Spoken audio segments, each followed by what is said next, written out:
Hello, everybody. Welcome to the Red Rift. This is the first episode of the next season, and we're going to be getting involved and getting to know everybody here. I'm Austin. I'm Evan. And I'm Kavika. And here we go. First off, we want to just let everybody get to know exactly who we are and what we are about. And the first thing is that we want each individual person to kind of give yourself an introduction. Evan, do you want to start? Yeah, sure. So my name is Evan Underwood. As far as my involvement in politics, radio is very much a new thing to me.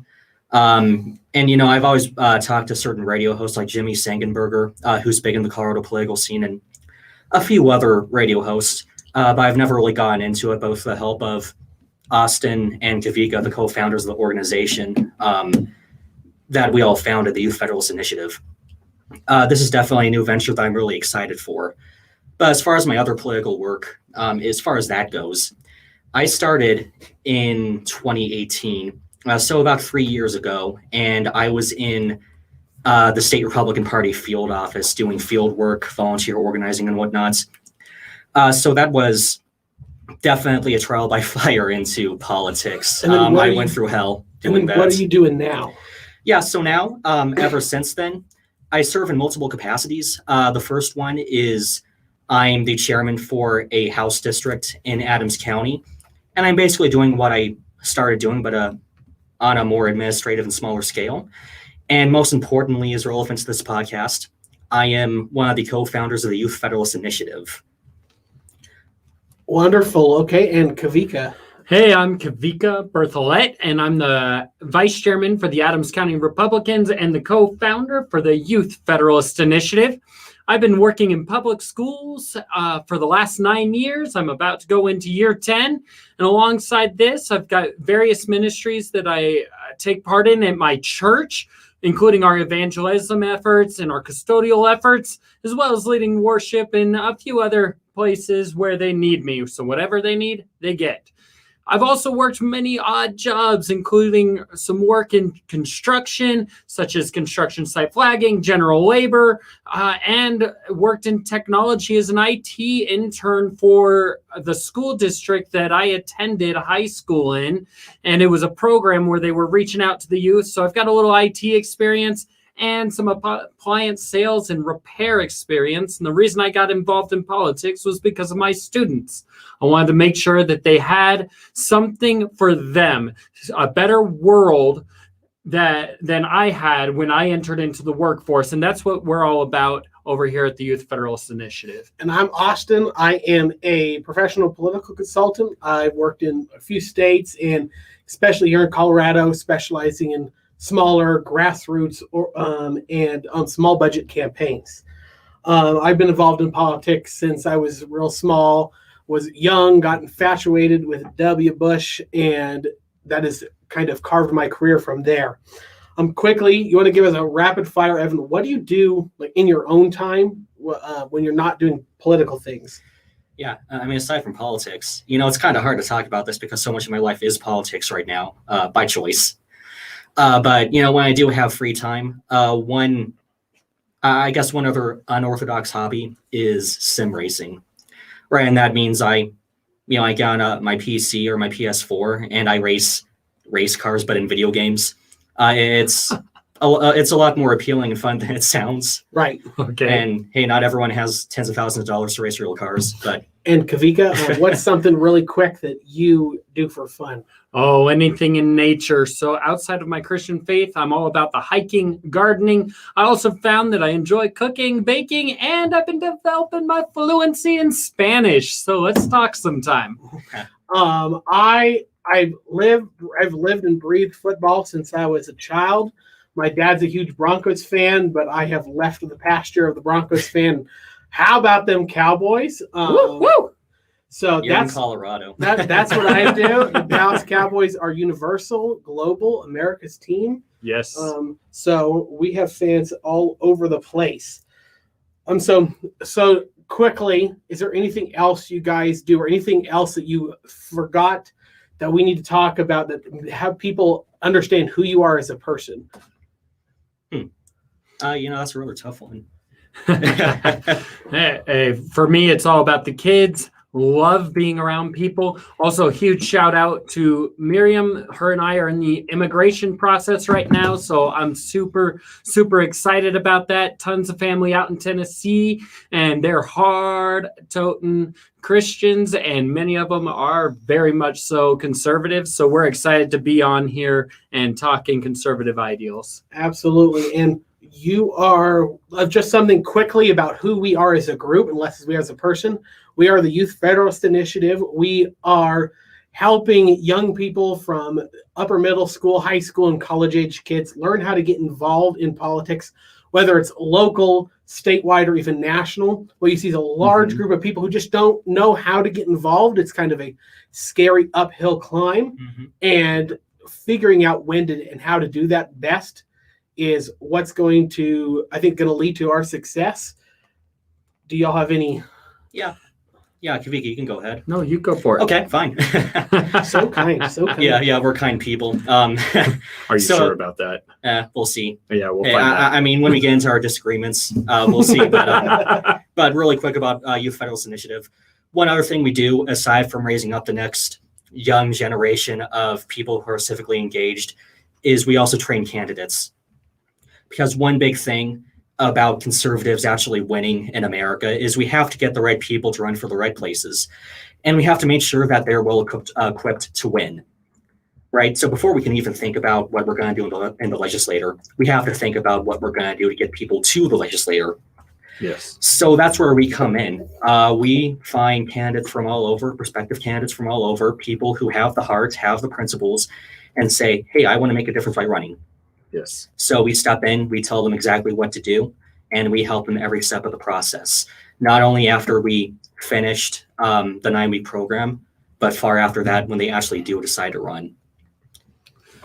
Yeah, absolutely. And I'd mirror that. We do definitely want to get you over to www.YFI1776. That's Y like Yankee FI 1776.com. You'll find out tons of information there. And we're all about trying to build as many people up as possible. Oftentimes conservatives are worried about risk. And so we're aiming to mitigate that. And thank you, and we will be right back.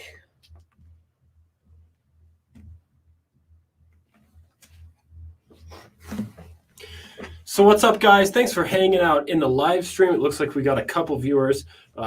Rob, it's great that you're always hopping on, liking and sharing our streams. I sure do appreciate it.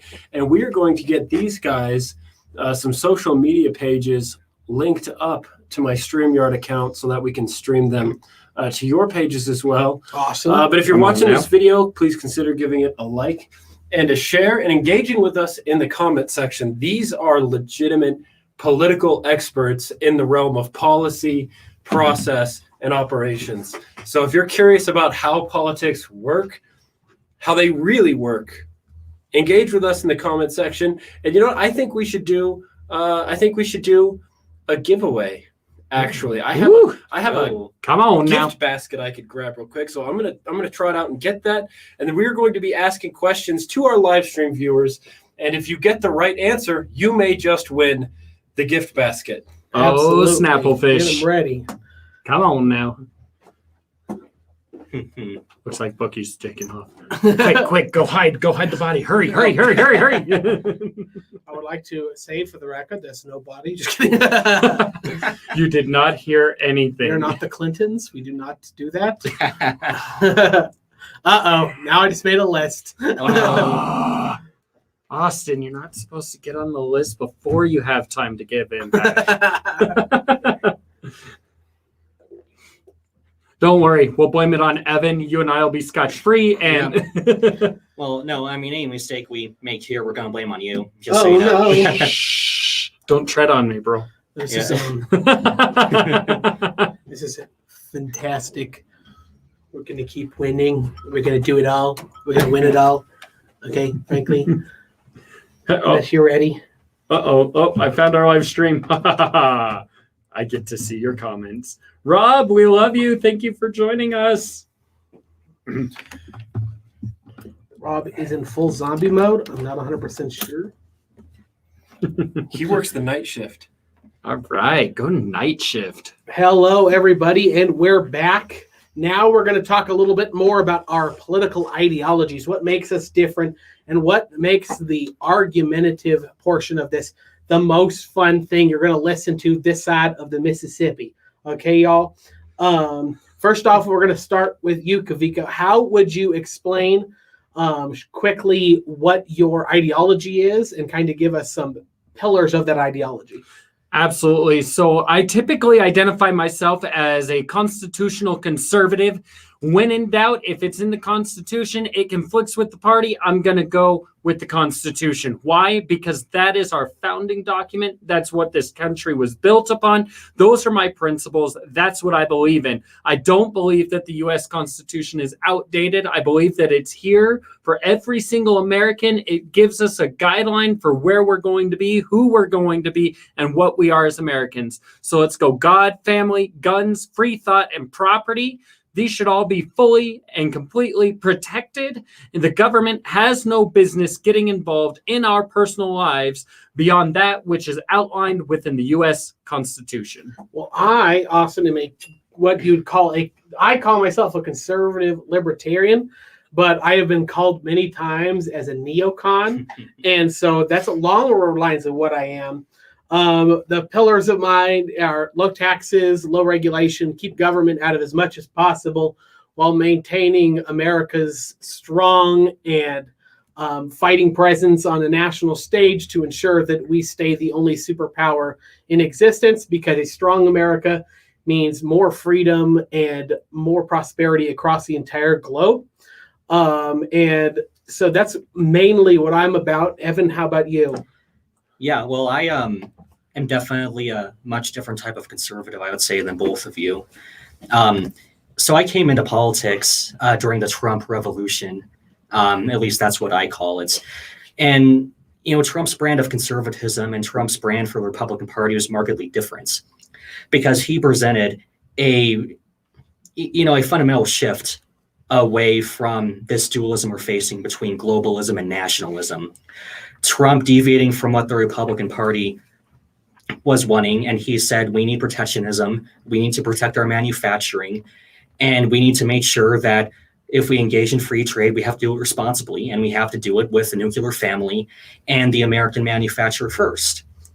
So, that this whole principle is really one of the foundations for right-wing populism.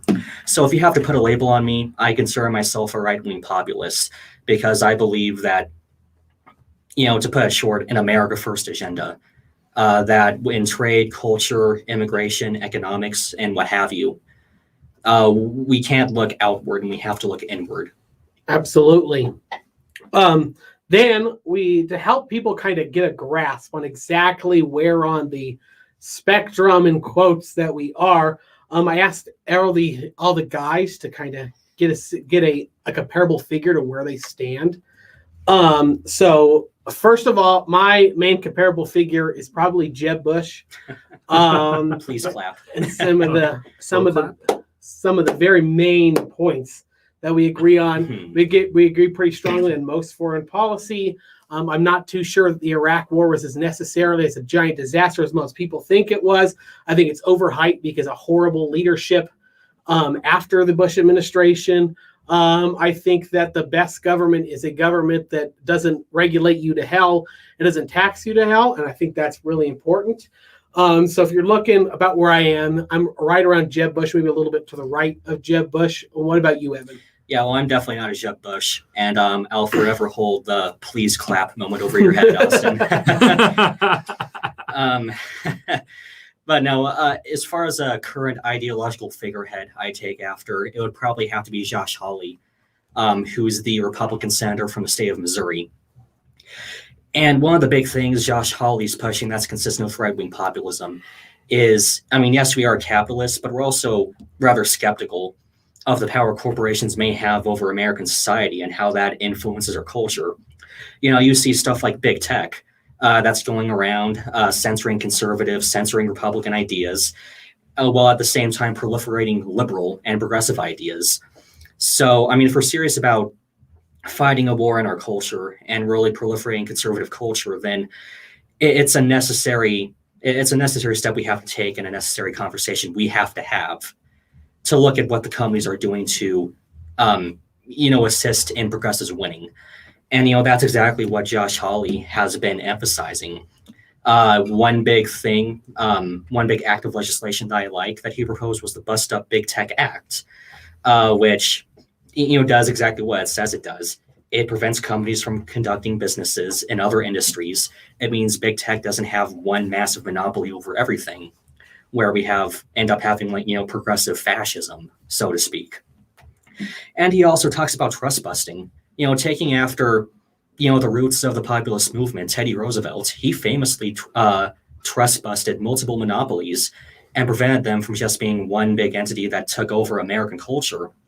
So Josh Hawley is one of the people who are especially poignant in their priorities, and that's why I take after him so much, and that's why my ideology is really fueled by those efforts. Okay, and Kavika, do you want to give people a little perspective on somebody that you feel you really align with on the national stage? Yeah, absolutely. So I really feel like I align a lot with Ted Cruz and some of the ideals that he'll push out. We definitely need to make sure that we're protecting our freedom, especially the most precious among us, those lives that are inside the womb, those unborn children. We need to make sure that we have a safe place for everybody to come to. People don't leave their countries and come to the United States because they're feeling good about their health or because they want some kind of socialist pushes and because they want control in their life. They come here because they want to be free. And I believe that Ted Cruz is really policy-wise focused around ensuring that those freedoms are protected and that we are brought to the Constitution where we belong. Absolutely. Okay, Evan, you're the first one. This is the free throw question that I did not tell them about. What is the one policy that a lot of Republicans hold that you absolutely despise? That if you could get rid of that policy and having maybe even one, Kavika or I hold that opinion, what do you hate the most and wish you could just banish from the Republican Party forever? Well, I mean, when you said free throw question, I thought you meant it's going to be an easy question. Oh no, you are Shaquille O'Neal. Oh, I'm you Shaq. are in the fourth. You are in the fourth, and well, you should say I'm are Shaq. to That's win. not going to be an easy Okay, question. here you go. So, for the record, I think the mainstream Republican Party has a variety of misnomers in their policy that right-wing populists are trying to address. But one of those things that's a big gripe with me is probably the overall acceptance of legal immigration. And by that, I mean that many conservatives think that unlimited legal immigration is okay. And that so long as we have massive amounts of people coming through our borders that are legal, it's fine because they aren't breaking the law. And I think that's a massive misnomer because, I mean, any amount of immigration, whether legal or illegal, is still going to lower wages for natural-born American workers. It's still going to help outsource industry. It's still going to help to displace these American workers. And as a right-wing populist, everything we do is with the goal of preserving the working class and the middle class and the nuclear family. So, mass immigration, legal or illegal, it doesn't really matter to me, and conservatives really shouldn't be making that distinction. Right, and Kavika, how about you? What is your big pet peeve with Republican policies? Man, policy is the hard part for me, more so than anything else, because I'm really more interested in what they aren't doing in terms of people, right? So I would dare say that I think that we spend way too much time trying to placate and be the nice guys as Republicans as a general rule of thumb. But when it comes to a policy area within the Republicans, and this one's hard for me because I'm pretty heavily there, I really wish that we would be more pro a flat tax and start removing some of these tax things that we're talking about there. I think that as a general party, we're not spending enough time just trying to level things out, make sure everybody's paying the same thing. Instead, we're feeding the machine that has begun to enslave us underneath the taxation, the overbearing economic policies. And though it's a far cry, where Republicans stand from the Democrats. I could never get behind the graduative tax thing. It's just horrible. We should be spending our time trying to level out what those taxes are, make a straight flat tax, and stop killing the American people financially. Right. And my big thing is it's really cropped up a lot as populism has become more and more popular. And this thing about America first and the short-sighted view of what exactly America first should mean is how Republicans decided to kiss the ring of the tariff groups who think they love tariffs, but really it hurts jobs, it hurts prices, it hurts industry in America because tariffs never go both ways.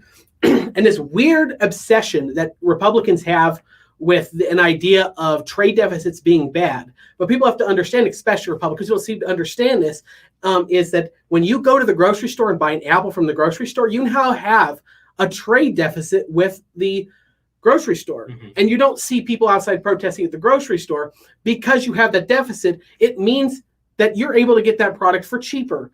And I get some people like, oh, I'm willing to pay 25 cents more for a hamburger if it means that we have less of this or less of that. But you, my grandmother who lives off Social Security cannot. The single mom with 3 children down the street cannot. So unless you're going to be offering a bunch more government assistance, you can't continue to support a product that's going to increase energy prices, increase the price of artificially decrease the supply and not touch the demand. It's just going to skyrocket prices. It's basic economics, and it drives me nuts that some of the smartest people in the Republican Party have decided to fully embrace the moronic idea that stopping new trade with countries that are working with us on our interests, like Mexico and Canada, and removing free trade. I'm a big free trade person. Free trade with the world has lifted more people out of poverty, out of socialism, and out of communism. The USSR did not fall because we got more nukes than they did. They fell because we started trading with them, and they started getting Taco Bells and Pizza Huts and KFCs. Reagan did outspend them, and he did. but what led to America having the greatest economy the world has ever seen? Open trade with our partners, and especially with Europe. When it came down to the Marshall Plan, we were openly trading massively with Europe. That's what built our economy, people. And that's what Republicans have to understand is tariffs, they're not useful except for when you're in it's very certain negotiating tactics. And when you're caught and you're using them to punish people, only time tariffs work. Punish them. Punish the commie. Punish them. Yeah. As you could tell, free trade and tariff arguments are a very common argument that you're going to hear because that gets hashed out quite a lot. Are you sure about that? I don't know. We never talk about tariffs. No, I'm going to put somebody on the spot here who we are very helpful that he's in here helping us today. Bucky, do you want to tell us something that you hate about Republicans? Yeah, actually, there's a handful of things that I'm pretty dissuaded with by the Republican Party. Let's hear it. Number one, the war on drugs. I think it's a terrible idea. Number two, I think they need to implement a pathway to citizenship for illegal aliens. And number three, you're having a number three, I think they should be tougher on the police. Okay. I'm a little more libertarian. Yeah. Conservatarian. I mean, hey, you know, a libertarian the second you start talking to one. That's why exactly. You're no exception, Bucky. No. Yeah. But, there are a few things that I think the libertarians get wrong. I'm not a complete free trade guy. I think we need to be tough on China. Yes. I think we need to be very economically tough on China. Yes. And other countries. I also believe that we need to have a police, a military police force out in the world. Excellent. We will be right on back. Yeah, now things are flowing. Yeah, there we go. So now we get into our policy reasons for our people, right, Austin? Now we get to start talking about 2016. Oh, goody. pretend to be a libertarian again to defend Rand Paul. You're the one who picked him. Well, in 2016, I wasn't thinking, well, hey, I'm going to be sitting here 4 years from now, and I'm going to have to defend this. Yeah, when we talk about Rand Paul, you can definitely openly talk about not liking him anymore. Yeah, It's yeah. completely fine. Well, I think save it Rand for the Paul is pretty podcast. good. Save it for the radio show. All right, guys. Ooh, So we're going to ask the audience in the live stream yummy. some questions, and if you have the best answer, you may just receive this gift basket, which has hand sanitizer, snacks, tea, a water bottle, chips, Kleenexes, lotion. We use a lot of lotion in here, and icebreaker mints. So we're going to ask some questions. I will let the boys determine what questions we ask. Do we ask our hardest question that we ask everybody? About the Supreme Ask Courts. it. Let's go. About the Supreme Courts. Yes. Yes. Oh, that's a tough Oh. one. Can anyone tell us, without Googling it, you weirdos, We know if you Google it. Yep. what are the qualifications in order to be appointed to the Supreme Court? Does anybody know that answer? Oh, snap.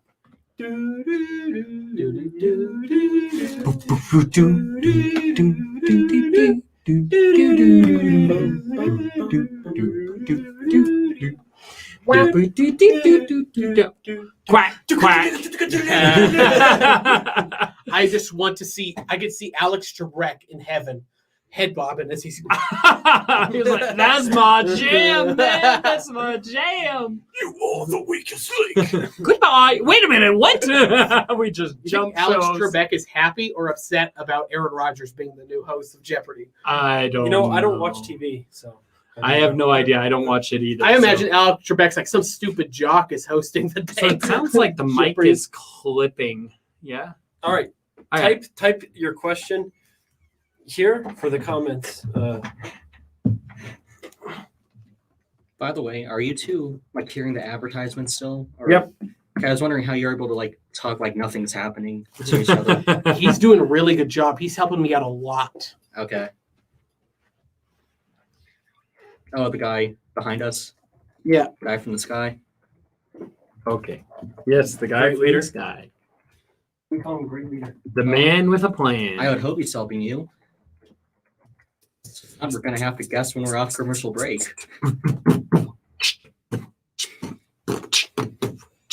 Nope. That's us.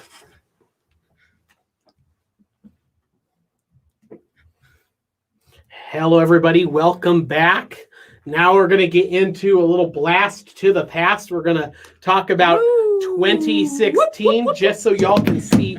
The Republican Party has a weird rift happening, and we're going to see that rift probably happen here in 2022 in a lot of little primaries. So we're going to let you find out in 2016 when the rift started where Would you we say it's a red wore. rift? It would be a red rift. What? Oh, good one. Dad jokes. Dad jokes. Excellent. Okay, we're going to start with Kavika here in 2016 during the Iowa caucus. Out of everyone who actually got delegates, who did you pick? I don't want to hear no Bobby Jindals in this studio, or I'm going to throw you in the street. Okay, so who are you did you support? Oh my goodness! During that time, I was really torn between between Mr. Carson and between Ted Cruz, and I ultimately went with Ted Cruz. And a couple of reasons why I did that policy-wise. First off, pro-life. I do not believe insurance companies should be mandated to pay for birth control. This includes abortions. This is a personal choice. It's not my job to pay for it. It's not your job to pay for it. It's that person's job to pay for it. Likewise, I fully support his work when he was working with the Texas Rider 8, where he defended that successfully, banning the use of public funds to pay for abortions. So I definitely would go that way. The second thing, immigration. I fully agree with him on that. I subscribe to his statements, and I quote Ted Cruz, I strongly support legal immigrants who come here following the rules, seeking the American dream. Likewise, when Obama was in office, I fully agreed with Ted when he scathingly attacked the Obama administration, saying the Constitution places on the president the solemn responsibility to take care that the laws be faithfully executed. President Obama has repeatedly defied the Constitution and flouted the rule of law. His latest decision to refuse to enforce our immigration laws is cravenly political, lawless, and wrong. Sounds a lot like Biden, doesn't it? We have a crisis in illegal immigration, and the federal government must get serious about securing our borders. This latest Obama policy is nothing more than an attempt to enact backdoor amnesty, and I categorically oppose this type of amnesty. I'm going to tell you, I love immigrants. I want them here. Just come here the legal way. I'm not going to go to your country, disrespect her laws, and treat you like dirt. Don't come to mine and do that. Right, absolutely. Okay, Evan, who did you pick 2016 Iowa caucus? I know you and I were not old enough to vote yet, but I imagine we both had our alliances. Yeah, so I mean, before I begin, let me note that I was literally only 16 when this was going on. 2016, yeah. 16-year-old. Yeah, it's really easy to remember my age. But anyhow, I was in the Rand Paul camp. Ooh. Yeah. Yeah, so when I was 16, I was a massive libertarian, believe it or not. Yeah, I mean, I'm getting Bucky's approval there. I don't think I can get your approval anymore, though. But no, back when I was 16, when I was first starting to develop my political philosophy, I was a massive libertarian. Rand Paul naturally attracted me, because I was really obsessive about the stapled libertarian issues. Right. Talking about, well, what are you going to do to rein in the Federal Reserve? What are you going to do about the monetary system to revert it back to, getting it on the gold standard, for example? Right. And what are you just going to do to completely be an institutional arsonist to every possible government agency to make the government microscopic? Right. And looking back now, if you had to make a decision and pick one, say you can go back and tell your former self who to pick. Oh. Is there someone very specific you would pick? Well, I mean, that's the easiest decision ever, Donald Trump. Knowing what I do now, right? And I think a lot of people knowing what they do now will also make the same decision as I did. Donald Trump all the way, because I think back then we didn't really know what exactly we were up against. Right. And Donald Trump was the only one who was able to articulate what exactly we're up against, what he wants to fight, and how deep, the rabbit hole goes. But also in 2016, being a 16-year-old, I had no hindsight or rather foresight whatsoever. Right. So I was like a really cringy libertarian who was only considering the Republican candidates. Now you're just because the Libertarian Convention was an absolute joke. Now you're just a cringy populist. It's a step up. I'm a base populist, not a cringy one. y'all would probably be right to assume that Jeb Bush was my pick. He was the first person who I actually worked with. I did a bunch of managing of phone banks and things like that over in helping out with some of the earlier states and prepared for some of the later states. But no, that didn't work out. Thanks, Marco Rubio. I hope your political career is over. Well, his presidential campaign got killed. so I mean, there's your karmic retribution. This is what Washington does to you. Oh my! It was one of the best lines. Yeah, if we really want to nerd out about the 2016 caucuses or the primaries, then I encourage all the listeners to go look up Marco Rubio repeats himself 4 times on the debate stage. I mean, it's the funniest thing ever of Marco Rubio just destroying his whole presidential run. I really like Jeb Bush. I was a big fan of George W. Bush when I was younger. I think Jeb Bush would have been a better president than his brother, especially his dad. I think everything Jeb Bush said about Trump was right. He said that the wall was an overpromise and the wall won't be built to completion, and a real concrete wall, like he was explaining, would never be built. And that actually turned out to be accurate. When Jeb Bush said that a Trump foreign policy would be black and white and not have a real steady understanding of the gray areas that are forming foreign policy, I think you saw that pretty early. And I think that a lot of things Jeb Bush said actually came true. I think Trump had a good presidency. I think he was a solid president. But if I was to go back to 2016, again, I would tell myself to continue to support Jeb Bush, even knowing what we know now. Well, so you never really explained the appeal of Jeb. All you said was he bashed on When Donald he- Trump when- enough when- for you to like him. when Jeb Bush was in Florida, he took the school system for being from the bottom 5 in the country to the second best school system in the country. When Jeb Bush was there, the economy, the reason Florida is what Florida is, because they had a string of amazing governors in Jeb Bush who started it out, then pretty much handpicked Rick Scott, who got there and continued Jeb Bush's programming, and now Ron DeSantis is there, who's also still continuing a lot of the Jeb Bush programs. And it was the DeSantis 2024, by the way. I also We know you admire don't like Jeb that. Bush's story. We talk about Jeb Bush was a drug addict and a horrible alcoholic. Just his brother was an alcoholic, but not nearly as bad as Jeb Bush. And the family isolated him, sent him to Miami, and said, "Go do whatever you're going to do because you're a stain on our family." And he worked his way up to become maybe the third, maybe second most powerful man in Florida, just to become the most powerful man in Florida, and then run a semi-successful presidential campaign. Well, yeah, also not to become the most powerful man in the country. I know, it's sad. Yep. Too bad. Fell way short. Um, Hey, we still got quite a bit of that wall, and the Biden administration has decided that we're going to be racist and build the wall. Yeah. Yeah, no, wait, They're the only media filling in didn't the come out gaps. about that. There's nothing racist about that. I'm sorry, there are a lot of I mean, can walls we built. They're not talk building about the the- wall. They're just filling in the gaps. Oh, yes, that's right. That's right. And Bucky, quickly, did you have an idea? Do you have an idea of who you supported in 2016? Did you have a Bernie Sanders. What? Hey! Oh, Whoa! you were one of those guys. Oh, You were one of bro. those guys. He was the- I was a progressive, a raging, intolerant progressive in 2016. Okay, so what helped you see the light? He got Well- cheated out of the Democratic Saw how primaries. the Absolutely. And I realized that We will the be right Democrats are back. evil. Okay. So I'm still getting I'm getting feedback that we're still having some serious tech issues. you're getting what? When we're hearing On the you, you radio sound broadcast? fine. No, this is somebody who's listening. They said it's not coming over the airwaves clearly. Oh, Just on your the podcast. All of them. She Oh, said it's then- like a tech issue of some kind. Oh, then it could be her reception. Mm-hmm. Yeah, I don't know. Are they listening on the radio or on the stream? Because I can pull it up. What's up, Adam Goldstein? Thanks for hanging out with us, man. Whoop whoop!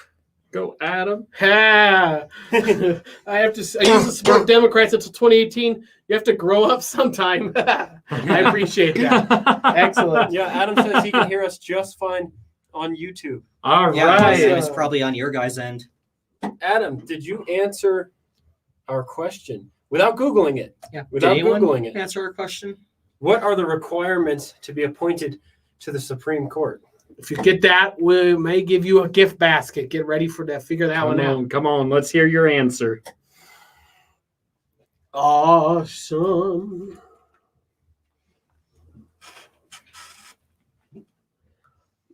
We're gonna. Yeah, you guys just listen to next episode when we start really arguing these things. Yeah. It's real. Some of us are really holding our tongue. I'm like, Oh, yeah. I want to jump in on Evan, like, yeah. And I'm like, no. Oh, stop being so nice. Come on now. Now Well, this this is is our time. first episode. We have time not to be nice. Yeah. We still have 15 minutes. Come on, I bro. feel like The stream sounds great on here. Huh. All right. Woo. So we're having some fun here. So are we gonna? Adam says it was Kavanaugh that made him walk away. I know quite a few people who did that. Ooh, snap. So what about Kavanaugh? Send him away. Come on, let's hear about it. Did you guys see that? Hello, and we're back, and we are ready to get into some of the petty argumentative that is going to come into. The reason we've created this show, guys, is because we care about Republicans working together. Yes, we do. What is so important to us is that there are different factions of Republicans, but the old saying of almost any Republican is better than a Democrat. Because blatantly, Democrats vote with Democrats 99% of the time. You don't really have men of actual Spinal fortitude. in the Democrat Party, like, Spinal. Yeah, it's Let's go with spinal. let's go with spinal. But it's interesting. But we're going to continue here just quickly, just to talk about what makes us so different. If you go back and listen to some of our older shows that we had recorded, you're going to hear some of the main differences. Kavika, if you had to pick one of the main differences that is between one of the two of us, whether it's me and Evan or you and me or you and Evan, whatever you like, what's your biggest argument of point that people are going to get to look forward to? I think I'm going to take the easy, cheap shot here. Okay. Well, yeah, Austin's hard to make fun of. Yeah. Oh, no, he's really easy to make fun of. All we have to do is say, Austin, we disagree with you about porn. Okay. So I don't think we need it there. I think it's destroying us, harming our society. But at least, I mean, if you're going to have it, keep it out of the hands of your kids, for crying out loud. Anyhow, 18 plus is okay. That's the cheap shot. Okay. So I do not think that's that free expression. I think it's a situation where we need to acknowledge that the pornography industry is damaging and tarnishing the moral fabric of our country. It is creating problems. It's influencing young men to begin to think of things they shouldn't be thinking about. And I believe if we were to take care of that, we would be in a lot better shape. I saw something come across that was really, really clear and obvious to me. It's one of the things that someone says is Adam Goldstein. He's listened to us. Hey there. He went to a Boston free speech rally, and he saw how horrible Antifa was. And that was one of the major contributing factors to him walking away. I think there's a lot of people seeing that, and we just wanted to recognize that. And we're happy to have you over here, Adam. Antifa's crazy, and gird your loins because the war's coming, I guess. Yeah, you may have not known this about me, but I was an on-the-ground journalist for all summer last year, actually filming the Antifa rallies, and I was like 30 feet away when Lee Keltner Jr. got shot in Denver last summer. I was one of the primary witnesses. I had to go. I've been physically surrounded and assaulted by Antifa once. I've been surrounded and doxxed multiple times, and I've been doxxed online a couple times. Yeah, and so what? Back to the question I asked Kavika, Evan, what is do you think is our hardest line issue that people are going to be able to look forward to and arguing about? Well, Kavika already mentioned porn. That's one. I think not so much of a specific issue. It is a general philosophy. I think it's our respective willingness to leverage the government as a power apparatus to achieve conservative policy points. Right. This is a big one. Yeah. I mean, as a populist, I'm not all for, but in many cases, I'm for using the power the government has as a structure to, enforce conservative cultural norms and, do things that libertarians may not want to do in order to get our policies and our social ideas through. Whereas, Austin and I have sparred on this in our podcast in the prior season, but Austin's more so a limited government guy. He doesn't like the notion of using government power because he's afraid that Democrats, progressives, or what have you, may be able to use that against us and worse, which, is a valid point. And we don't have enough time for a full-on argument. That's going to take an episode, and we've had that argument before. Right. Yes, we have. But really, we just recognize we're just a lot more pragmatic as populists, I would say, with how we treat the government and what we conceive the government to be. Fundamentally, it's a power apparatus, so we may as well use it as conservatives. All right, Austin, give it to us. I think we've had a lot of discussions about exactly what I and Evan disagree on, and you're going to see that's probably one of the bigger smacks. But Kavika and I Kavika's this super. I'm not as conservative as Kavika is, especially on social issues. And I think the biggest issue that we're going to have is something you've seen little bits of. It's going to be mostly immigration arguments, especially between the three of us. Oh, yeah. We haven't even gotten to DACA yet. No, we have not gotten to DACA yet. And the last time we haphazardly touched on it, it wasn't going well. No, Well, there were was- a lot of there blood, was- sweat, and tears in that one. I think DACA is a real big sticking point between the three of us. I think that what Bucky said, a pathway to citizenship is a sticking point between us, and the level of legal immigration is a sticking point between us. Mhm. Because frankly, if there was no like safety net, no Social Security, no nothing, like no food stamps or anything along those lines, I would be open and would be completely supportive of a completely open border.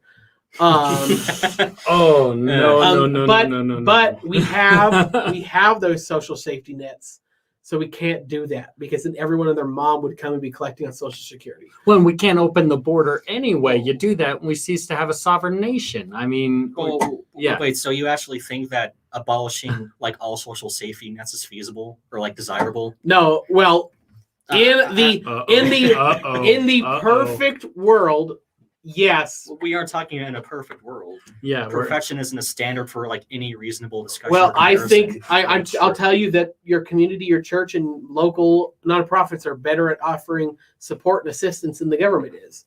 Well, I would agree. And I think that the government just needs to butt out of some of those things, and we need to make sure that the people are there. But I will go against you on that open border. This is a discussion for another day, though. I think we're going to go gun-toting on that one.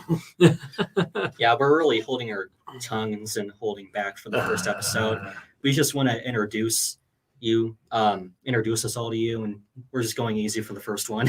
This is going to be a fun adventure, and we will be right on back.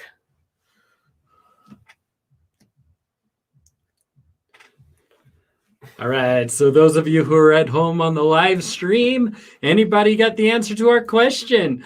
What are the requirements to be appointed as a Supreme Court justice?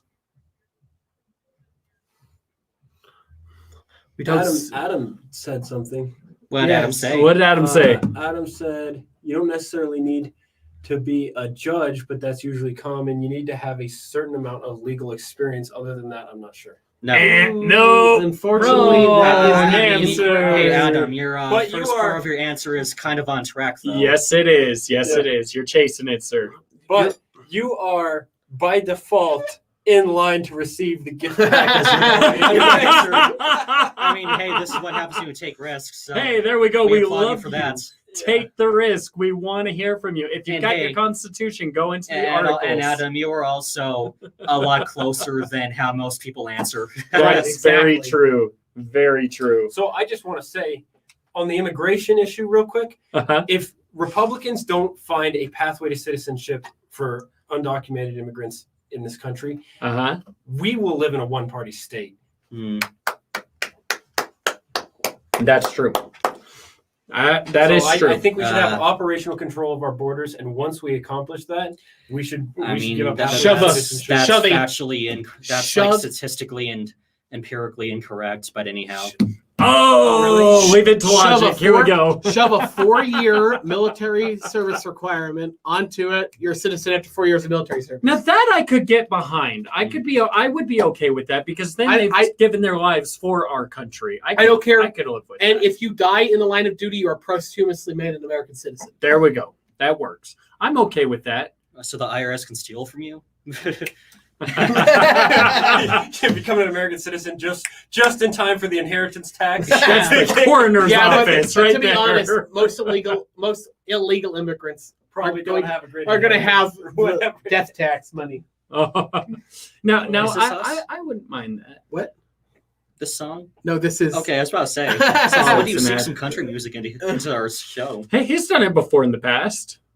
No, You- he hasn't. We are back, ladies and gentlemen, and we are going to be wrapping up here just soon. First off, we want to let y'all know to go to yfi1776.com. Go there, and you're going to be able to buy some merchandise that's there. Listen to some of the other media that we're creating over there, and get involved in those classes. Those classes are so huge. They're going to help you on another level to be involved. If you want to be a candidate, then you should not be a candidate without taking this class. you do, you're gearing up to have a problem. Absolutely. And Bucky, you're one of the students in our most recent launch of the Advanced Candidate Training Level 1. So tell us a little bit about how that's going for you. Oh, I think it's a fantastic. No, unfortunately, I haven't been able to attend it in person yet because of circumstantial reasons. But I will be making an in-person appearance at the next class. This is the Advanced Candidate Training course, and it teaches you the fundamentals and the implementation of political campaigns. So this is tremendously valuable for both the networking that you can do, but also for just having a better understanding of how the political process works. And I gotta say, I've been learning a lot every single day, and I will be revisiting today's episode tonight. So I hope you do, because that was a good discussion that we had there, and we can also ruffle some feathers, but we teach people how to ruffle feathers in a tactful way so that everybody's hurting and everybody's loving each other. Also, I've become nominated to be the candidate in our mock Commerce City Council election. And Kurt, prepare yourself for slander like you have never experienced in your life. Also, we want to convince you guys to go to the Patreon. Yes. You're going to get some behind the scenes looks. You're going to get a little bit of extended cuts to some of these episodes that we'll record afterward. Be ready to go there. There's also going to be some packages to be in these classes and to get some fast track to be in the classes because they're going to start filling up quickly. Also, go there and get our exclusive newsletter, which will have coupons for the store, and it will have special updates about us personally and about the show. Finally, you're going to want to watch the website, watch the store, where new products coming all the time, and that's where you can get a bunch of great merchandise from the show. And one final thing, we still have a few weeks to go before we plan our next advanced candidate training. So how can people get into contact with us in the meantime, Austin? If you send an email to any of us, you can do Austin at YFI1776.com. You can do Underwood at YFI1776.com or Kavika at Wi-Fi1776.com. You'll be able to reach out there, get that, or Youth Federalist Initiative at gmail.com is going to be a great way for you to reach out there. You can send us a message on Patreon, on our Facebook page. You can reach us all there. There's lots of ways to reach out. And you can also go on the website, and there's a contact form, and there's also an ability to start signing up to the classes once they are officially scheduled. Yep, and we are working on putting out a civic engagement class, so that's tailored towards kids who aren't quite old enough to run as a candidate. Awesome. Mm-hmm. Thank you guys for listening and visiting all those sites. Thank you to the radio for having us and letting us be on here. KHNC. Thank you so much. We'll see you next week. Yep, see ya. Thank you.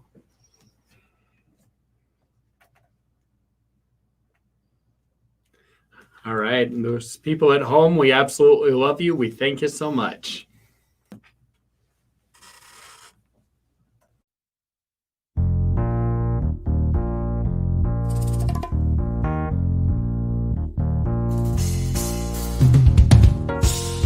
Y llegó Liberty Revolt, el programa donde compartimos estrategias para enfrentar la guerra cultural en nuestra sociedad y analizamos la política y sus ramificaciones.